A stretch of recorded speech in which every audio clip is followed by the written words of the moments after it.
5 seconds. Start. Addressing the gathering, Sir Vadia said, I have always been a humble observer of men and events in the political field for half a century. I have also been a student of books on social and political philosophy. In the present day world of propaganda, where the mass of men are fed from day to day by the press and radio with conflicting ideologies, even a detached observer finds it difficult to see clearly.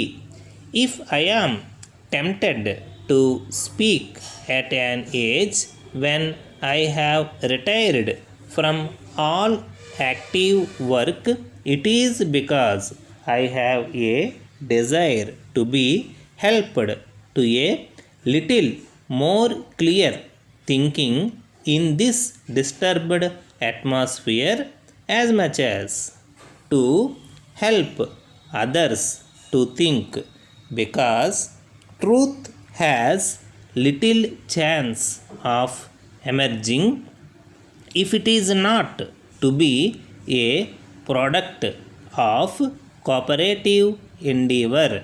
There is, for instance, the problem of non alignment. It is not merely we in India who, led by the great leader, join in the song of praise, but a number of other nations newly born and characterized as politically immature from the top to the successive lower rungs of the political ladder. The notes of the siren song of non alignment can be heard by the millions. We may be lulled to sleep for a moment by the music, but when we awake, shall we not, as rational human beings, consider the implications of non alignment as policy? We are told it is not neutrality.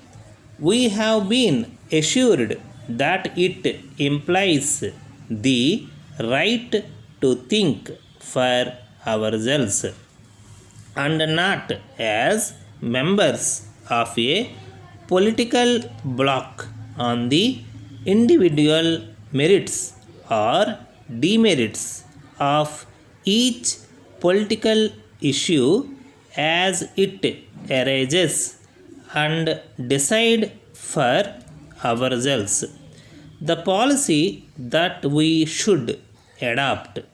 Such an explanation gives rise to more problems than the one which it was intended to solve. In the first place, it is not easy to decide between the good and the bad in the case of group activities involved in national conflicts. When we have found it difficult to decide between the good and the bad in the case of individuals.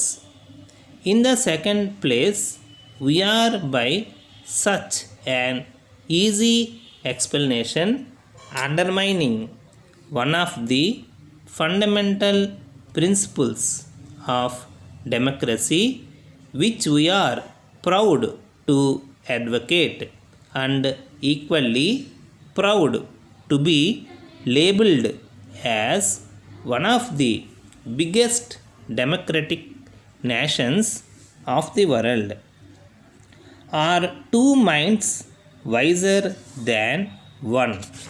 Do we not acknowledge the rule of the majority in our government? For each country to plead that it is the best judge of events is to lead it to anarchy in the international field, just as the right of the individual to be the sole judge of good and bad may involve absence of law and order in the field of internal government. We may be told that we recognize the decision of the majority in the United Nations organization, but not in internal or domestic affairs. And does not every question become an internal question when it suits a country to call it internal, as in the case of Hungary or South Africa?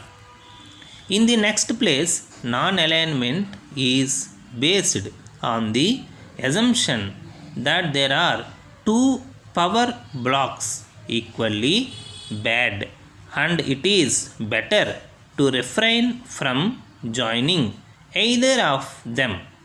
Who are we as a nation, it may be said, to judge what is bad and what is good in others?